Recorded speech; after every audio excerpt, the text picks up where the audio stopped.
Hello everyone. Welcome to केनी studies.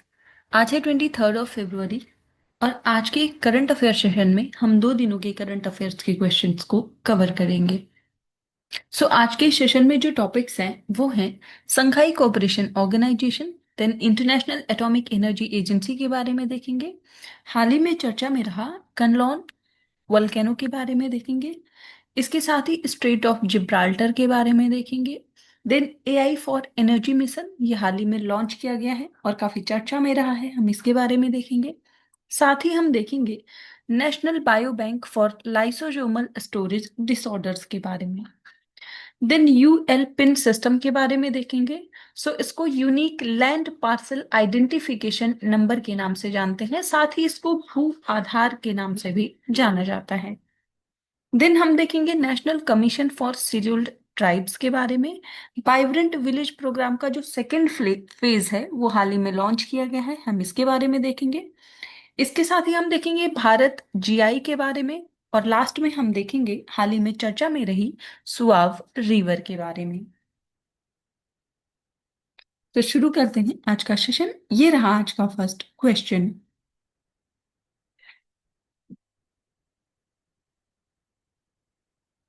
With reference to the Shanghai Cooperation Organization, consider the following statements. यहाँ पर संघाई सहयोग संगठन से संबंधित कुछ कथन दिए गए हैं जिन पर आपको विचार करना है। फर्स्ट स्टेटमेंट है, all Central Asian republics are permanent members of the SCO। Second, the official languages of SCO are Russian and Chinese. And third statement is the SCO Development Bank has been established to fund infrastructure projects in member states. और यहाँ पर आपसे incorrect statements पूछे जा रहे हैं। आपको बताना है संघाई सहयोग संगठन से संबंधित यहाँ पर कितने ऐसे स्टेटमेंट्स हैं जो कि इनकरेक्ट हैं।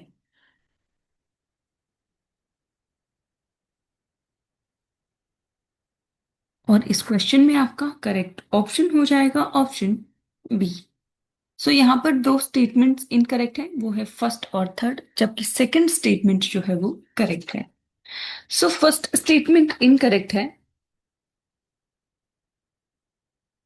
Because not all Central Asian republics are the permanent members of the SCO।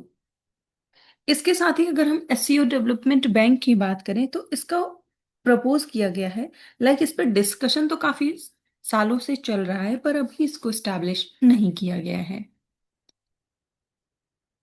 आप यहाँ डिटेल में देख सकते हैं।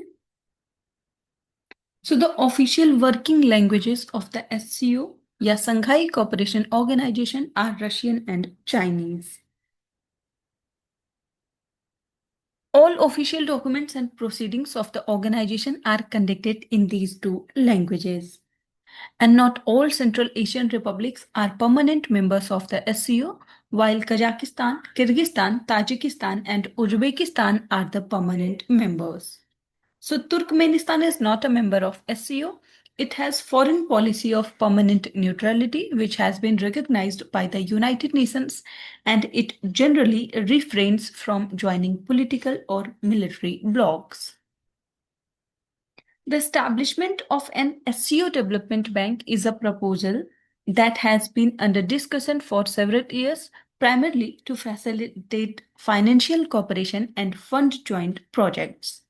However, as of now, the bank has not been established, and there are differences among member states on the modalities and structure of such a bank.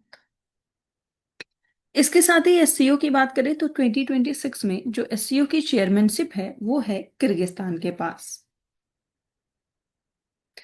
The declaration states that Kyrgyzstan's tenure will be guided by the motto 25 years of SCO together for sustainable peace, development and prosperity.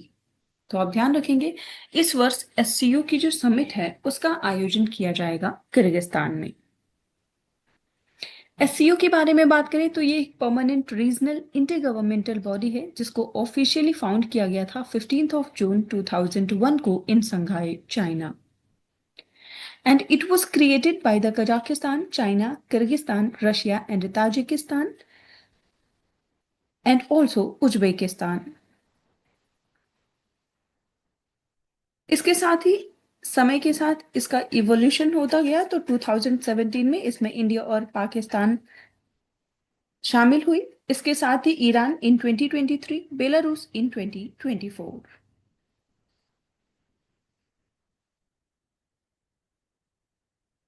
बढ़ते हैं next question की ओर।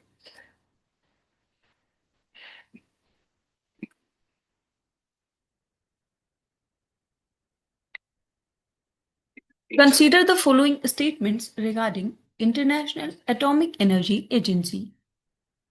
तो यहाँ पर जो अंतरराष्ट्रीय परमाणु ऊर्जा एजेंसी है उससे संबंधित कुछ कथन दिए गए हैं जिन पर आपको विचार करना है। फर्स्ट स्टेटमेंट है, the IAEA is a United Nations based organization responsible for promoting the peaceful use of nuclear energy. Second, the additional protocol of IAEA allows for more stringent inspections of nuclear facilities to ensure peaceful use. And third statement is, India is not a member of the IAEA and it is not a signatory to the Non-Proliferation Treaty. और यहां पर आपसे correct statements पूछे जा रहे हैं। आपको बताना है इंटरनेशनल एटॉमिक एनर्जी एजेंसी से संबंधित यहां पर कौन से ऐसे स्टेटमेंट्स हैं जो कि करेक्ट हैं।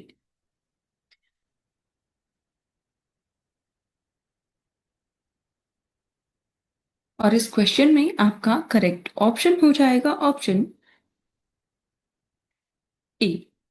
सो यहाँ पर आपका फर्स्ट और सेकंड स्टेटमेंट करेक्ट है जबकि थर्ड इनकरेक्ट है, because India is not a signatory to NPT but it is member of the IAEA.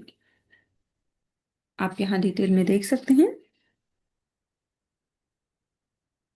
So the IAEA is a UN-based international organization dedicated to promoting the peaceful use of nuclear energy और इसको establish किया गया 1957 में as an autonomous organization within the United Nations system, though governed by its own founding treaty. The organization reports to both United Nations General Assembly and the Security Council of the United Nations और इसका जो headquarter है वो है Vienna, Austria में।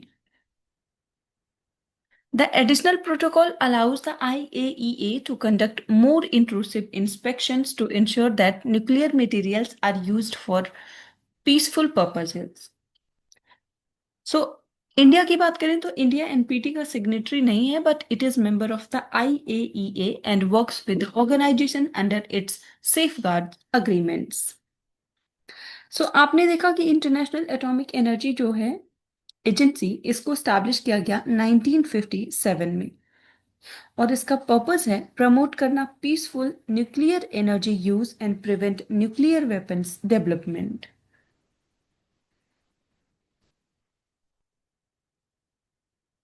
बढ़ते हैं next question की ओर।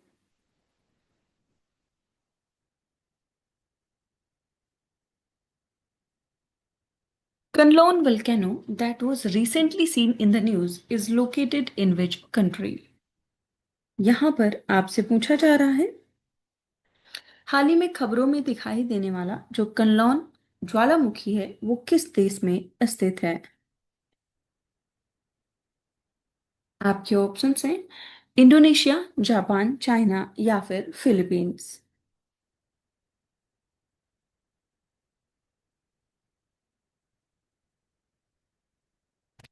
और इस क्वेश्चन में आपका करेक्ट ऑप्शन हो जाएगा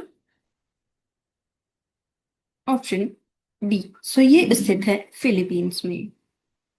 आप देख सकते हैं Mount Kanlon, also called Kanlon volcano, recently erupted and released heavy ash and smoke over Negros Island in the Philippines, leading to safety warnings. So it is a stratovolcano located on Negros Island, Philippines, and is the tallest peak in the Visayas region, about 2465 meters above sea level. So it is one of the active volcanoes of the Philippines and forms part of the Pacific Ring of Fire. It has many pyroclastic cones and craters with a broad caldera and crater lake at the summit. So its slope have lava flow, lahar deposits and rich biodiversity and acts as a major river headwaters. So आप ध्यान रखेंगे हाल ही में चर्चा में रहा जो mount कनलॉन या कनलॉन volcano है ये स्थित है फिलीपींस में। फिलीपींस की अगर हम बात करें तो इसको ऑफिशियली रिपब्लिक ऑफ फिलीपींस के नाम से जाना जाता है and it is an archipelagic country in the South East Asia. It is located in the western Pacific Ocean and consists of about 7,641 islands. तो फिलीपींस की जो कैपिटल है वो है मनीला और यहाँ की जो लार्जेस्ट सिटी है वो है क्यूजान सिटी। बढ़ते ही नेक्स्ट क्वेश्चन की ओर।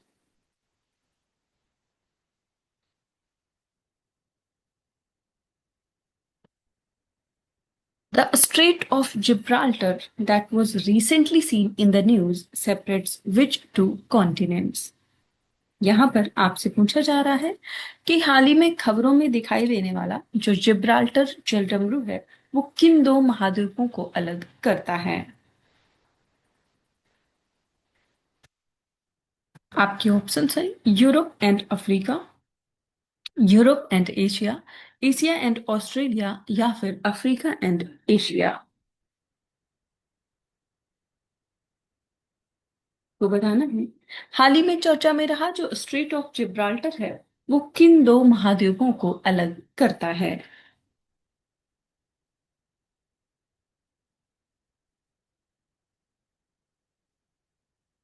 और इस क्वेश्चन में आपका करेक्ट ऑप्शन हो जाएगा ऑप्शन ए।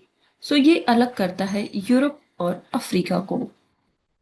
आप देख सकते हैं सो ये अभी हाल ही में चर्चा में रहा because the nuclear powered USS Gerald और Ford lit up tracking systems while sailing fast towards the Strait of Gibraltar, a move defense experts say is unusual. So Strait of Gibraltar जो है ये सेपरेट करता है Europe को from Africa and links the Atlantic Ocean to the Mediterranean Sea. It lies at the southern tip of the Iberian Peninsula between Spain and the British Overseas Territory of Gibraltar in the north and Morocco plus Ceuta in the south. So it is about 58 km long and only 13 km wide at its narrow west.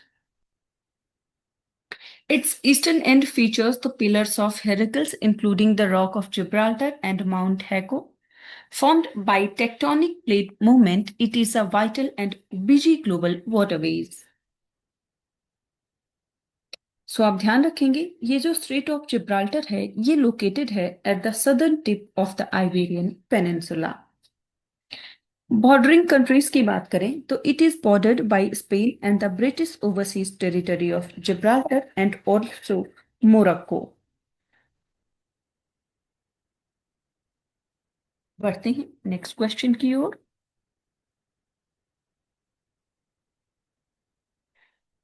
Consider the following statements regarding the AI for Energy mission. यहाँ पर AI for energy mission से संबंधित कुछ कथन दिए गए हैं जिन पर आपको विचार करना है।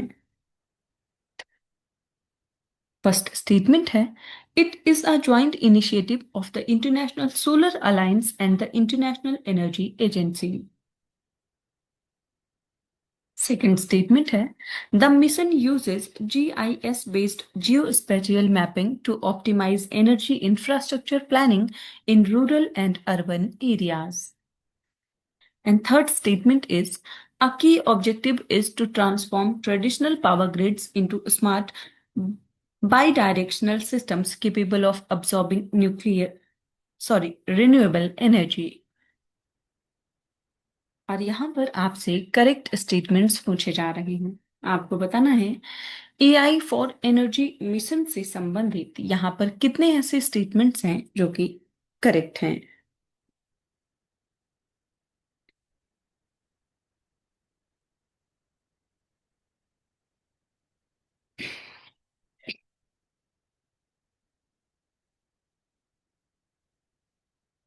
और इस क्वेश्चन में आपका करेक्ट ऑप्शन हो जाएगा ऑप्शन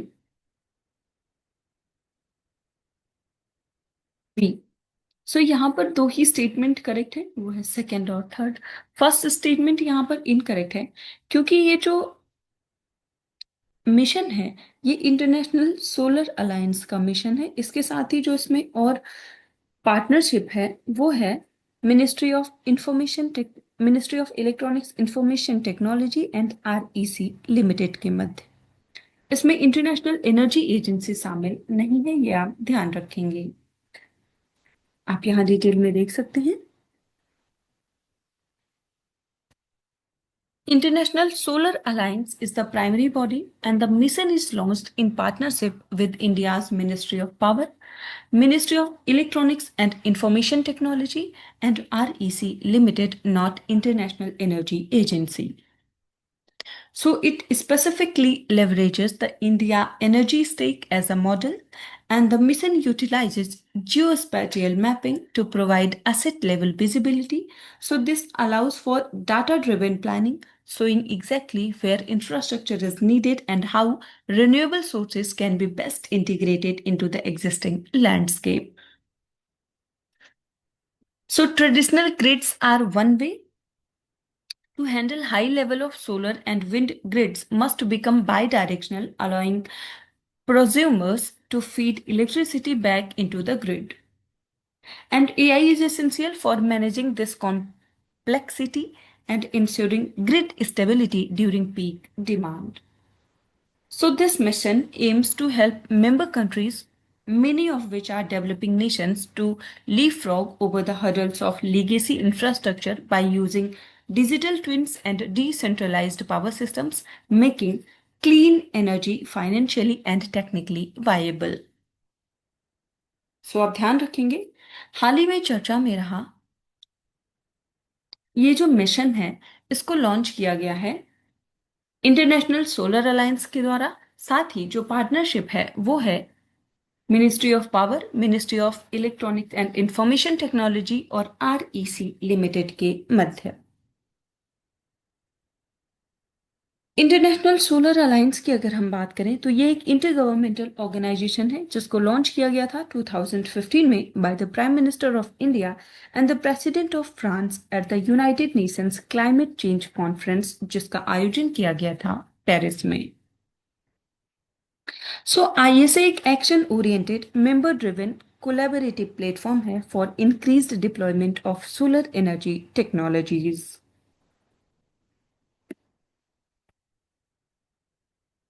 आप ध्यान रखेंगे, इंटरनेशनल सोलर अलायंस का जो हेडक्वार्टर है वो है गुरुग्राम, इंडिया में। बढ़ते हैं नेक्स्ट क्वेश्चन की ओर। India's first government supported national biobank for lysosomal storage disorders was launched in which state? यहां पर आपसे पूछा जा रहा है भारत का पहला सरकार द्वारा समर्थित जो लाइसोसोमल स्टोरेज डिसऑर्डर है उसका बायो बैंक भारत के किस राज्य में हाल ही में शुरू किया गया है? आपके ऑप्शंस हैं गुजरात, महाराष्ट्र, हरियाणा या फिर Rajasthan.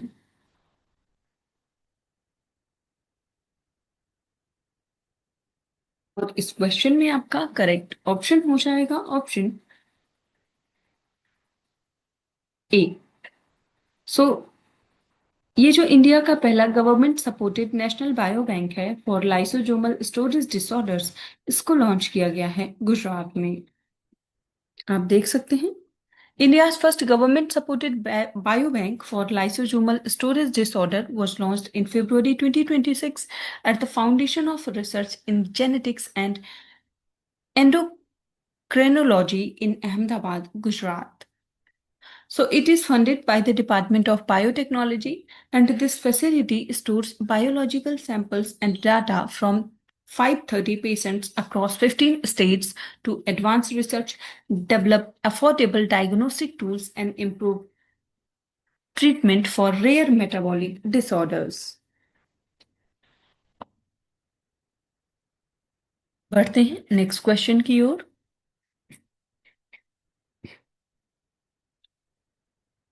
Which state or UT has become the 29th in India to implement the UL PIN और भू आधार सिस्टम? यहां पर आपसे पूछा जा रहा है कि भारत में कौन सा राज्य या केंद्र शासित प्रदेश यूएल पिन, जिसे भू आधार प्रणाली के नाम से भी जाना जाता है, इसको लागू करने वाला देश का 29वां राज्य या केंद्र शासित प्रदेश बन गया है? आपके ऑप्शंस हैं मणिपुर, तेलंगाना, अंडमान एंड निकोबार या फिर दिल्ली।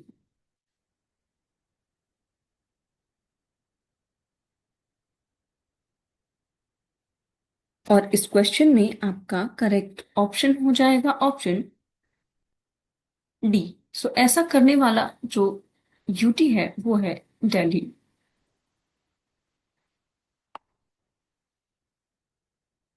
आप देख सकते हैं। So Delhi has become the 29th state और UT to implement unique land parcel identification number, also known as Bhu Aadhaar. So इसका एम है to ensure clear land ownership records and reduce land disputes. So ULPIN was started in 2021 under Digital India Land Records Modernization Program. This program means Digital India Land Record Modernization Program. ये central government का programme है and new digital land maps will be created using drone surveys and high resolution imaging. सो आप ध्यान रखेंगे ये जो UL pin या भू आधार आइडेंटिफिकेशन है इसको शुरू किया गया है 2021 से, और हाल ही में जो दिल्ली है वो इसको लागू करने वाला 29th स्टेट या फिर यूटी बन गया है। बढ़ते हैं नेक्स्ट क्वेश्चन की ओर।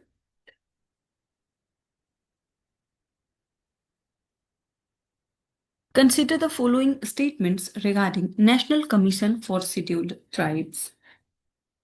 सो यहाँ पर जो राष्ट्रीय अनुसूचित जनजाति आयोग है उससे संबंधित कुछ कथन दिए गए हैं जिन पर आपको विचार करना है। फर्स्ट स्टेटमेंट है it was originally a part of a combined commission for both scheduled caste and scheduled tribe. And second statement is the Commission has the power to participate and advise on the planning process of socio-economic development of the scheduled tribe. And third statement is the chairperson and members are appointed by the Prime Minister of India. और यहाँ पर आपसे correct statements पूछे जा रहे हैं, आपको बताना है national commission for scheduled tribes से संबंधित यहाँ पर कितने ऐसे स्टेटमेंट्स हैं जो कि करेक्ट हैं। और इस क्वेश्चन में आपका करेक्ट ऑप्शन हो जाएगा ऑप्शन बी। सो यहाँ पर आपका फर्स्ट और सेकंड स्टेटमेंट जो है वो करेक्ट है जबकि थर्ड इनकरेक्ट है, क्योंकि ये जो अपॉइंटमेंट है ये किया जाता है प्रेसिडेंट के द्वारा, ना कि प्राइम मिनिस्टर के द्वारा। आप देख सकते हैं The 89th Constitutional Amendment Act 2003 bifurcated the erstwhile combined National Commission for SCs and STs. So this resulted in the creation of separate NCST under Article 338A, which became functional in 2004. So it is a core constitutional mandate of the NCST to be involved in the planning and evaluation of development programs for STs. In accordance with the Constitution, the President of India, not the Prime Minister, appoints the chairperson, vice chairperson, and the 3 members of the Commission by warrant under his hand and seal. So this ensures the Commission's independent constitutional status.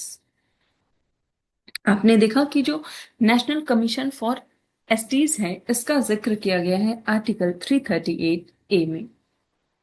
वर्तमान समय में इसके chairman हैं अंतर सिंह आर्या और इनका जो tenure होता है वो होता है 3 इयर्स का। आप ध्यान रखेंगे जो इस कमीशन की एनुअल रिपोर्ट होती है वो भी प्रेजेंट की जाती है प्रेसिडेंट को।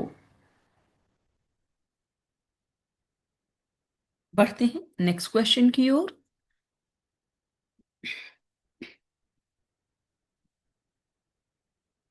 With reference to the Vibrant Village Program Phase 2, consider the following statements. So यहाँ पर जो वाइब्रेंट विलेज प्रोग्राम का फेज 2 है उससे संबंधित कुछ कथन दिए गए हैं जिन पर आपको विचार करना है। फर्स्ट स्टेटमेंट है, it exclusively targets villages on the Indo China border to counter external influence. Second statement है, the programme is implemented by the ministry of home affairs.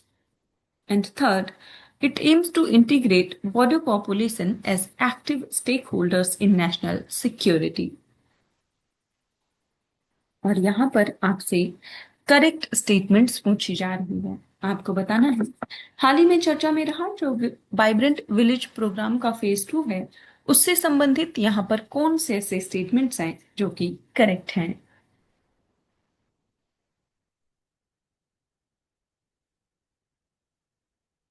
और इस क्वेश्चन में आपका करेक्ट ऑप्शन हो जाएगा ऑप्शन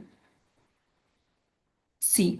सो यहाँ पर आपका सेकेंड और थर्ड स्टेटमेंट करेक्ट है जबकि फर्स्ट इनकरेक्ट है क्योंकि जो वाइब्रेंट विलेज प्रोग्राम का फेज 1 था उसने टारगेट किया था इंडो चाइना बॉर्डर को। फेज 2 में अब बाकी जो और इंटरनेशनल लैंड बॉर्डर्स हैं उनको इंक्लूड किया जाएगा जैसे कि बांग्लादेश, नेपाल, म्यांमार, भूटान एंड पाकिस्तान। आप यहाँ डिटेल में देख सकते हैं। So, Vibrant Village Program 1 targeted the northern Indo-China border and 2 Phase 2 target the other international land borders including those with Bangladesh, Nepal, Myanmar, Bhutan and Pakistan. And the Ministry of Home Affairs is the nodal ministry for the border management and the Vibrant Village Program. So the philosophy of the scheme is that a developed, happy and integrated border population is the best defense. So by calling them the eyes and ears of the security forces, the government is moving from a purely military approach to a community led security model where local people have a stake in the peace and stability of the region. So, अभी हाल ही में centre ने launch किया है second phase of the vibrant village programme. ये जो programme है vibrant village इसको launch किया गया था 2023 में to assist development in the villages along the China border। और अभी हाल ही में इसको एक्सपेंड किया गया है। सो जो फेज 2 है इसमें जो स्टेट्स आएंगे वो आएंगे Arunachal Pradesh, Assam, Bihar, Gujarat, Jammu and Kashmir, Ladakh, Manipur, Meghalaya, Mizoram, Nagaland, Punjab, Rajasthan, Sikkim, Tripura, Uttarakhand, Uttar Pradesh and West Bengal. So the initiative seeks to make a local residents the eye and ears of the border guarding force। ये आप ध्यान रखेंगे। अगर हम ऑब्जेक्टिव की बात करें तो इस प्रोग्राम का ऑब्जेक्टिव है to prevent the migration of border population to urban areas which creates a security vacuum and leads to demographic changes by creating sustainable livelihood opportunities. आप ये ध्यान रखेंगे कि फेज 1 में हमने जो इंडो चाइना बॉर्डर है उसको टारगेट किया था और फेज 2 में जो बाकी बचे हुए इंटरनेशनल लैंड बॉर्डर्स हैं इंडिया के उनको टारगेट किया जा रहा है। बढ़ते हैं नेक्स्ट क्वेश्चन की ओर। With reference to Bharat GI consider the following statements. So यहां पर आपसे पूछा जा रहा है भारत जीआई से संबंधित कुछ कथन दिए गए हैं जिन पर आपको विचार करना है। फर्स्ट स्टेटमेंट है, Bharat GI serves as an umbrella brand to promote Indian geographical indication products exclusively within domestic markets। And second, it was launched by the Ministry of MSME to promote traditional village industries। और यहां पर आपसे correct statements पूछे जा रहे हैं। आपको बताना है भारत जीआई से संबंधित यहां पर कौन से ऐसे स्टेटमेंट्स हैं जो कि करेक्ट हैं। और इस क्वेश्चन में आपका करेक्ट ऑप्शन हो जाएगा ऑप्शन डी। सो यहाँ पर कोई भी स्टेटमेंट्स करेक्ट नहीं है, ये दोनों ही स्टेटमेंट्स इनकरेक्ट हैं। बिकॉज जो भारत जीआई है इसको डिजाइन किया गया है to showcase and promote Indian GI products on international platforms, not exclusively within domestic markets. और इसको लॉन्च किया गया है by the department for promotion of industry and internal trade, जो कि वर्क करती है under the ministry of commerce and industry. आप देख सकते हैं। So Bharat GI is designed to showcase and promote Indian GI projects on international platforms, not exclusively within domestic markets. और आपने देखा कि इसको लॉन्च किया गया है by the DPIIT under the ministry of commerce and industry. So it is marketed under the tagline "A Word Exclusive" and aims to give GI products global recognition, premium branding, and international visibility. So it includes items such as GI coffee, spices, handicrafts, textiles, and other region-specific products that reflect India's cultural identity. GI tag या geographical indications की बात करें तो they are signs used on products that have specific geographical origin and possess distinctive qualities, reputation, or characteristics attributable to that place of origin. So it serves as intellectual property rights that identify a product's unique geographical source, providing legal protection and preventing unauthorized use. बढ़ते हैं next question की ओर। The Suwab river seen in the news recently is tributary of which of these. यहां पर आपसे पूछा जा रहा है कि हाल ही में खबरों में दिखाई देने वाली जो शुआव नदी है वो इनमें से किस एक नदी की सहायक है। आपके ऑप्शंस हैं Rapti river, Gomti river, Hindon river या फिर सरयू रिवर। और इस क्वेश्चन में आपका करेक्ट ऑप्शन हो जाएगा ऑप्शन ए। सो हाल ही में चर्चा में रही जो सुवाव रिवर है ये ट्रिब्यूटरी है राप्ती रिवर की। आप देख सकते हैं। So recently the national green tribunal has directed the Uttar Pradesh government to correct official records and restore the Suwab's status from a drain to a river in the revenue records and gazetteer, warning that failure to comply could attract punishment under the law. So the order follows a petition challenging the classification of Suav, a major tributary of Rapti River in Balrampur district, as Nala. Rapti River की बात करें तो it is most important left bank tributary of the Ghagra, which is a tributary of Ganga, and it rises in Nepal in the Dragonra range, and its catchment area falls in Nepal and the remaining in the state of Uttar Pradesh. और जो Rapti river की total length है वो है around 782 kilometre. सो आज के current affair session में इतना ही। Thank you for watching. Do like, share and subscribe.